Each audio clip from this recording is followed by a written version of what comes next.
G'day, Roy Thomas from Sutton Group Professional Realty and Halifax SeniorLiving.ca, and today we're going to go to part 2 of our video on age or video series on aging in place.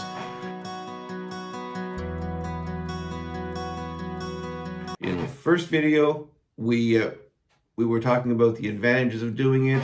In this video, we're going to talk about the disadvantages of doing it.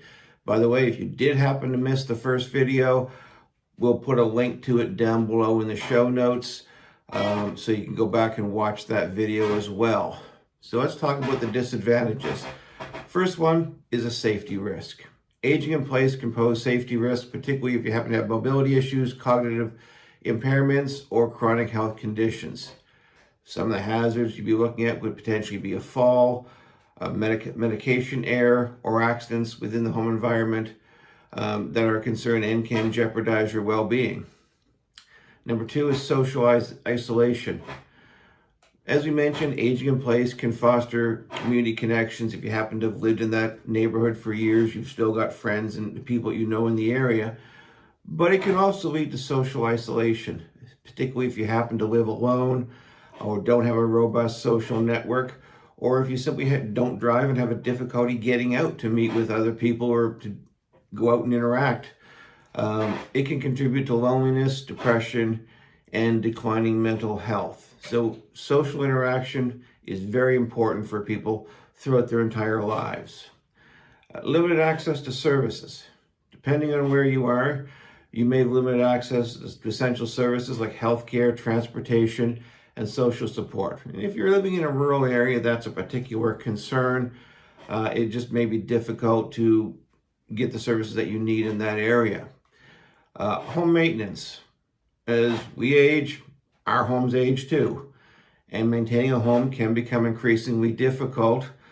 Cleaning, yard work, repairs, and renovations require physical exertion and financial resources. And they can be difficult to do. And in some cases, necessary maintenance doesn't get done. It gets overlooked. Which then can cause to bigger problems or will affect the value of the property when you ultimately do, at some point in the future, decide to sell it. Caregiver strain. In a lot of cases, your caregiver will be family members, at least partly, and they play a crucial role, but it can be emotionally and physically taxing.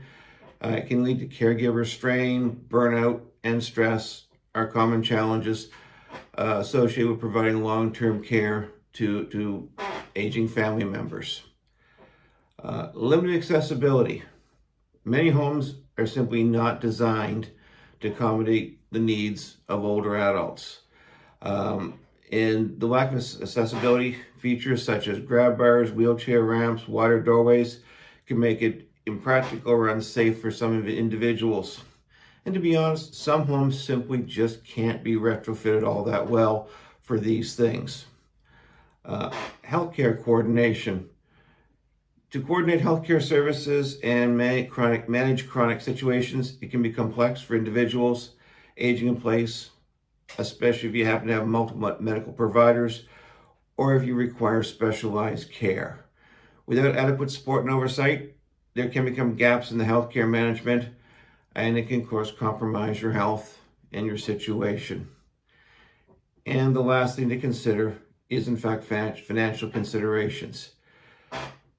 This is going to be an individual thing, of course. For some people, to age in place, it can be very cost effective. If you're in a newer home, you may have some of those features already built in. But if you're an older home, it can be expensive to retrofit your home, as I mentioned, for these aging in place features that you'll need. Home modifications, assistive devices, and long-term care services can be expensive. So that's always a financial consideration as to whether or not it makes sense to do it. Now, I know that there are some government programs, loans or grants, whatever, that are available for people if they need to make some modifications to their house. And while those are helpful and sometimes worth taking advantage of, there is some other things that are a bit of a downside to them.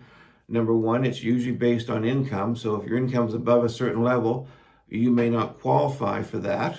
And secondly, typically those programs will require you to remain in the home for a certain period of time, and if you don't, then you need to pay that back. Obviously, what they don't want you to do is get the money, make an upgrade, and sell your house. It's meant to keep you in the property as opposed to facilitate a sale at a higher price. So if you have to stay in your home for a certain period of time and you're unable to do that due to an anticipated change in your health, you could also be faced paying back some of that money. Anyways, that's the points to consider. We're going to put them down below in the notes so you can actually read them again and go over them. If you have any questions or want to talk to me about the potential of downsizing, give me a call. Again, it's Roy Thomas at Sutton Group Professional Realty, and my number is 902-497-3031. Or you can also visit my website at www.halifaxseniorliving.ca. Thanks very much. Have a great day, and we'll talk to you soon for the third video in the Aging in Place series.